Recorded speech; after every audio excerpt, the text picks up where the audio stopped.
it's Angie, and I am back with another reaction. So today we have a new group to the channel. This is Sabaton. After reacting to some Tommy Johansson, I believe it was, this was suggested. I believe he was a part of this group at one point. Before we continue with that, let's go ahead and get some of this housekeeping stuff out of the way. First thing is that somewhere on the screen you will see a QR code, and also down in the description there is a link. Both of those will take you to my Buy Me a Coffee page, where if you are interested in getting your suggestion moved up to the top of the list and react to right away, you simply go there, make any dollar amount donation. There is no set amount, and it gets you moved right up to the top. Generally, so far, I've been taking 1 to 3 days to get those videos out. Also, down in the description is all of the information for the band. You can use a link down there to go ahead and watch this video separate and apart from my reaction without interruption. There is also information down there to go to their YouTube channel. Look around. I am sure you will find something you like. Make sure while you're there that you like, share, and subscribe.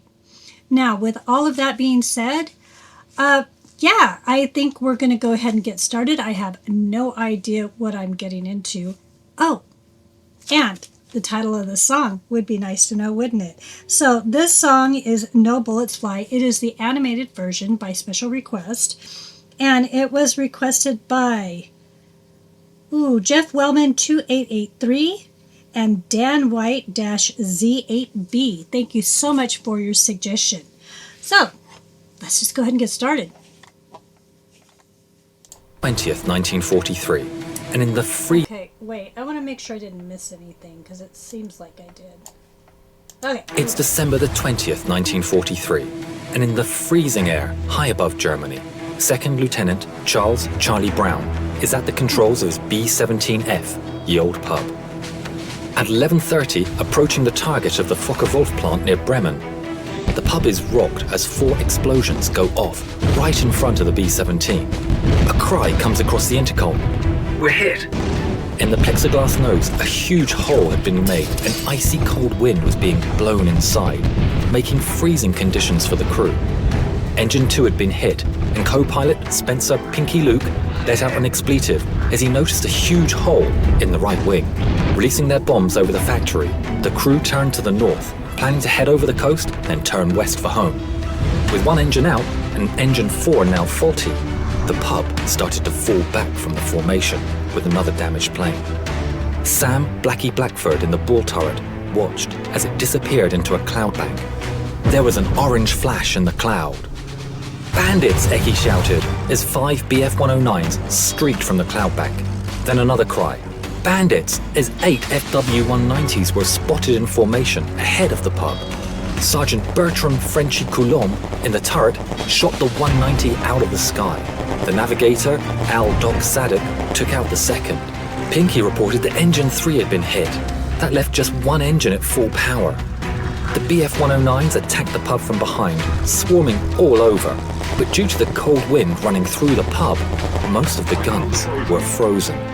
In a turn now, the pub was repeatedly hit, taking extreme damage and killing the tail gunner. A shell penetrated and exploded near the waist gunners, injuring the crew and creating a huge hole. The oxygen supply was taken out and the pub spun towards the ground.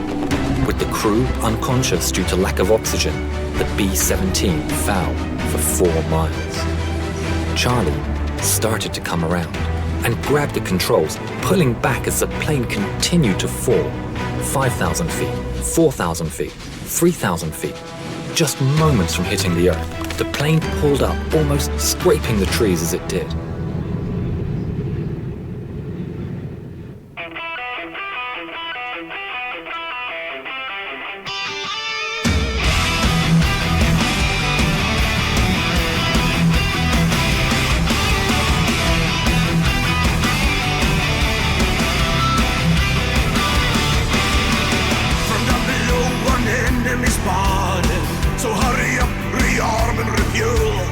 But through the bombers damage that dream, see wounded men scared to the bone. Look to the right and then look again.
Okay. Wow. Halfway through.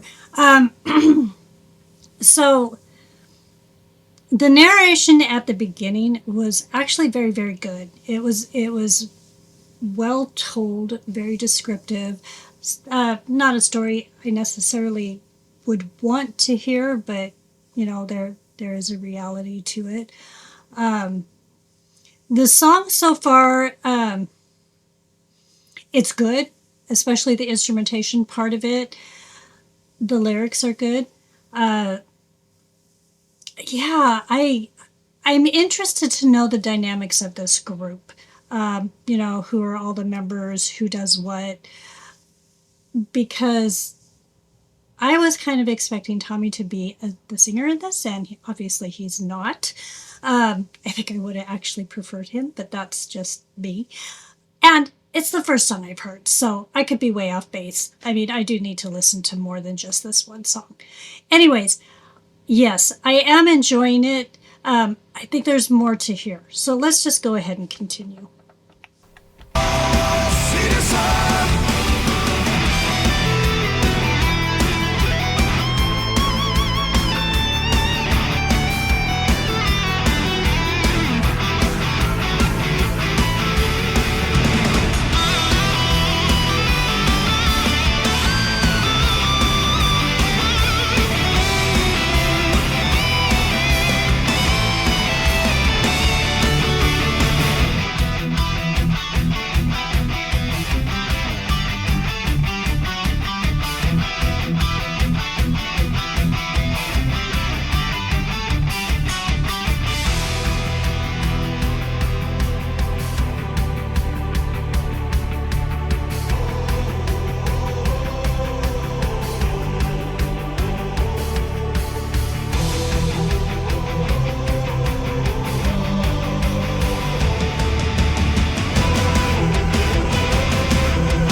The story was kept secret until 1986, when Brown started the search for the German pilot who had shown mercy on that December day all those years ago. In 1990, Brown received a letter from a man named Stigler, who was living in Canada.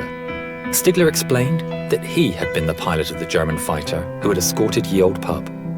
This video is of their first meeting. Franz, what were your feelings when you met again for the first time?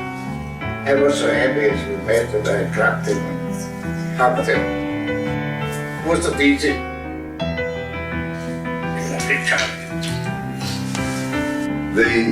The fact that he risked his life really in many ways, and I wrote him in a letter. I said, if you made a habit of feeling sorry for bomber crews, flag up alongside them, I am sure that you were shot down many times.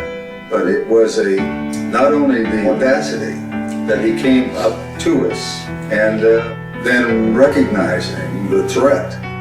If someone had seen him and reported him, it could have been a death sentence. Franz gifted Charlie a book, and inside the inscription read, "In 1940, I lost my only brother as a night fighter. On the 20th of December, 4 days before Christmas, I had the chance to save a B-17 from her destruction. A plane so badly damaged, it was a wonder that she was still flying. The pilot, Charlie Brown, is for me as precious as my brother was. Thanks, Charlie. Your brother, Franz." In 2008, within a few months of each other, the two firm friends went on their final journey. Franz Stigler never got the Knight's Cross, but as he always said, he got something better.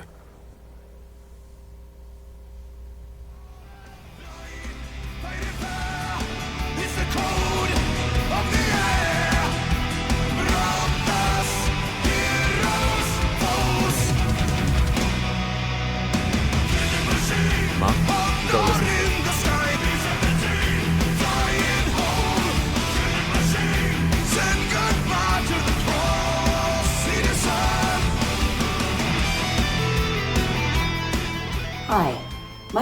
is Jovita Tanstiegler.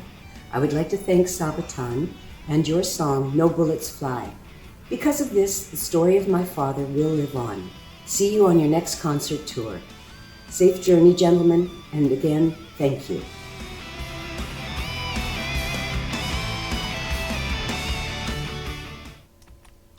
So, I got a little emotional with that. So watching it from start to finish, that is an amazing video. You know, I did like the song. The song was very good. I really liked that section where they had a bit of a breakdown, and you know, some instrumental breakdown, and then they had some oh, what is the word I'm looking for? Some harmonies going on, and towards the end of it, I really, really, really liked that section. It was great, but I think that you have to look at the work as a whole, not just the song itself. Even though I did like it, you also have to look at the video, because the video was very beautiful. Now, I did not realize until, of course, the end, that this was somebody's reality. And it hits different when you know it's tied to an actual person or actual people. Yeah, it was a lovely story. And again, really well narrated. The narration was great. And yeah, just lovely. Wonderful. I think I'm going to wrap it up there. And yeah, if sorry, it still kind of hit me a little bit. If you're still with me, please go ahead, click that like button. Also, something on your mind, drop it down in the comments. I love to read comments, and generally I do try to respond to all comments. Also, would not break my heart at all if you went ahead and subscribed. Subscribing is what keeps the channel alive. With all that being said, I certainly hope every single one of you has the most blessed day ever. Thank you, and I'll see you in the next one. Bye.